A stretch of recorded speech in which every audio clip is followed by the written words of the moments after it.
పిలిస్తే నేను తప్పకుండా వస్తానని చెప్పి రాయచోటికి వెళ్ళడం జరిగింది. వెళ్ళి ఆ రోజంతా నేనంతా అక్కడ టైం స్పెండ్ చేసి ఈవినింగ్ ఫంక్షన్ చూసుకొని అక్కడ ఆ ఫంక్షన్లో కూడా నేను మాట్లాడడం జరిగింది. తొక్కుదామని చూస్తున్నారని. ఎందుకురా వీడు ఆడియో ఫంక్షన్కి వచ్చి ఇది ఒక ట్రైలర్ టీజర్ లాంచ్కి వచ్చి ఒక మంచి మూవీ ఫంక్షన్కి వచ్చి ఎందుకు ఇది అన్నాడు. ఎందుకన్నానంటే అన్న, నేను అక్కడికి వెళ్ళి ఫంక్షన్కి స్టేజ్ ఎక్కక ముందు నేను ఈ ప్రాంతంలో ఉన్నానని చెప్పి ఇక్కడ ఎవరైతే మనకు సపోర్ట్గా ఉన్నారో, ఎవరైతే కొంచెం గొంతు విప్పి కొంచెం ముందుకొచ్చి నాకు లెటర్లు పంపించి ఇక్కడ జరిగే అన్యాయాలు చెప్తున్నారో వాళ్ళ మీద దాడులు మొదలుపెట్టారు ఎప్పటి నుంచో. ఆ దాడులు బయటికి చెప్పుకోలేరన్న ఇక్కడ. ఎందుకంటే ఎన్నో కోట్లు పెట్టి వాళ్ళ పొలాలు కొనుక్కొని కొంతమంది ఇక్కడే వాళ్ళ పొలాల మీద బిల్డింగ్లు కట్టుకొని ఎన్నో కోట్లు ఖర్చు పెట్టి లోన్లు తీసుకొని బిల్డింగ్లు కట్టుకొని వచ్చే డబ్బు మీద వచ్చే ఫీజుల మీద వచ్చే హాస్టల్ రెంట్ల మీద బ్రతుకుతున్నారు.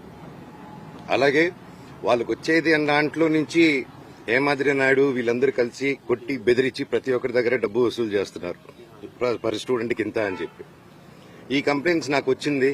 ఇదేంటి ఇలా జరుగుతున్నాయంట, ఇవన్నీ మనుషుల్ని పంపిస్తున్నారు, ఇలా కొట్టిపిస్తున్నారు అని చెప్పి నీ క్వశ్చన్ రేజ్ చేసిన తర్వాత నా మీద ఇలా అబండాలు వేయడం, కుటుంబ సమస్యలని చెప్పడం, ఇదంతా ఒక మీడియా హెడ్గా ఇంతకుముందు పనిచేసి ఇప్పుడు మీడియా బ్యాక్గ్రౌండే లేకుండా ఒక క్యాంపస్ కి ఒక ఎడ్యుకేషన్ 17,000 మంది స్టూడెంట్స్ కి హెడ్ గా ఉండి క్యాంపస్ నడిపిస్తూ ఇక్కడ ప్రతి ఒక్కరిని బెదిరించుకుంటూ ఒక క్వశ్చన్ అడిగితే ఒక మీడియా స్టైల్ వీడి మీద ఒక స్టోరీ క్రియేట్ చేయడం, అలాగా వీడి మీద ఒక స్టోరీ క్రియేట్ చేసి వీడు తాగేసి వచ్చి ఆస్తుల కోసం అడుగుతున్నాడు, కొట్లాడుతున్నాడు అని చెప్పి, సరే వీడినంటే ఇంక్లూడ్ చేస్తే వీడు వినడు, వీడి వైఫ్ ని ఇంక్లూడ్ చేద్దాం, వీళ్ళ పిల్లల్ని ఇంక్లూడ్ చేద్దాం, సరిపోతే వాళ్ళ అమ్మని కూడా ఇంక్లూడ్ చేద్దాం అనుకుంటూ లేడీస్ మీద టార్గెట్ చేయడం మొదలుపెట్టారు.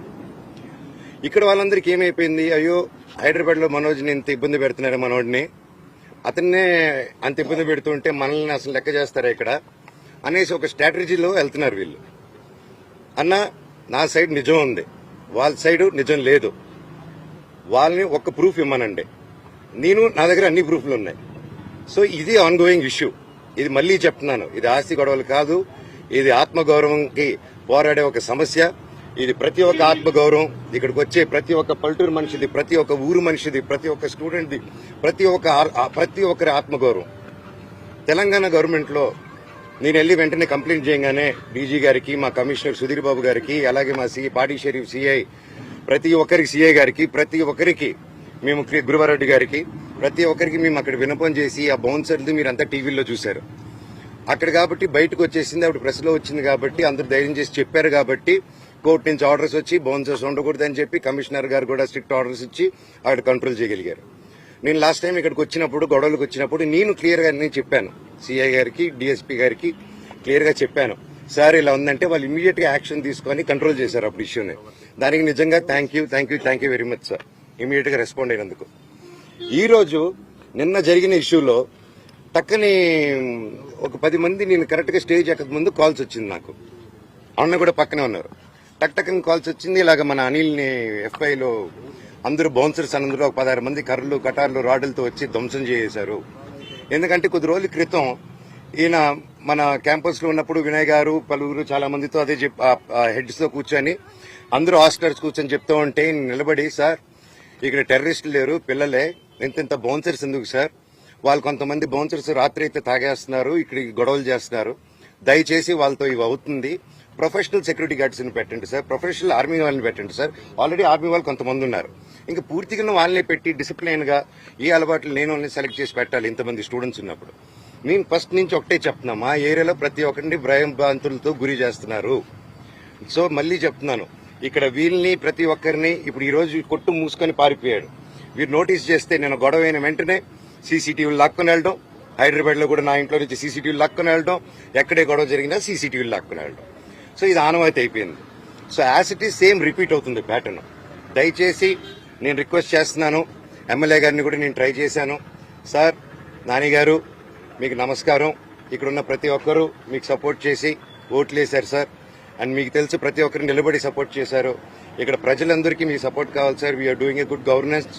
ఇక్కడ కూడా ఈ సమస్యలు మీ దృష్టికి తీసుకొస్తున్నాను, తీసుకొచ్చి ఇక్కడ మన వాళ్ళకి ప్రతి ఒక్కరికి సేఫ్టీ కలిగండి సార్, అంతే. ప్రతి ఒక్కరికి మీరు ధైర్యం ఇవ్వండి, నేను అడిగేదాన్ని ఏమి ఇవ్వకండి, వాళ్ళకి ధైర్యం ఇవ్వండి. ఇలా పోలీస్ సిబ్బంది ఉంది, మీరున్నారు, గుడ్ గవర్నెన్స్ ఉందని నిన్ను నమ్ముతున్నాను. అది కూడా ఇక్కడ ప్రజలు నమ్మేలాగా చేద్దాం మనం.